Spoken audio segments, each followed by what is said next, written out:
नमस्कार मित्रांनो, मुख्यमंत्री माझी लाडकी बहीण योजनेला राज्यात उत्तम असा प्रतिसाद मिळत आहे। या योजनेसाठी मराठीमध्ये अर्ज करण्यात आले आहेत। पात्र महिलांचे मराठी भाषेमध्ये केलेले अर्ज हे ग्राह्य धरले जातील।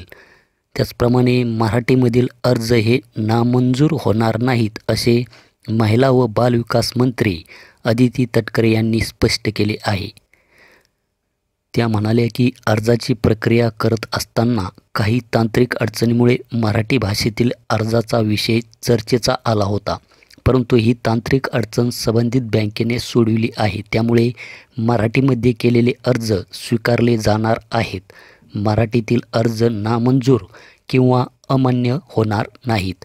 मराठीमधील अर्ज पुन्हा इंग्रजी भाषेत करावे लागतील, अशा प्रकारचा अपप्रचार पसरविण्यात येत आहेत। अशा कोणत्याही अपप्रचाराला पात्र महिला अर्जदारांनी बळी पडू नये असे सांगून मराठीत केलेले जे काही अर्ज आहे हे पुन्हा इंग्रजी भाषेत करण्याची आवश्यकता नसल्याचेही मंत्री अदिती तटकरे यांनी सांगितलेले आहे। तर मित्रांनो, आपण यामध्ये पाहू शकतात की यापूर्वी केलेल्या अर्जामध्ये आपण येथे जर पाहिलं तर हे जे काही केलेले अर्ज आहे हे सर्व अर्ज येथे मराठीत भरण्यात आलेले आहे आणि हे जे काही सर्व अर्ज आहे हे येथे ॲप्रूव्डसुद्धा झालेले आहे।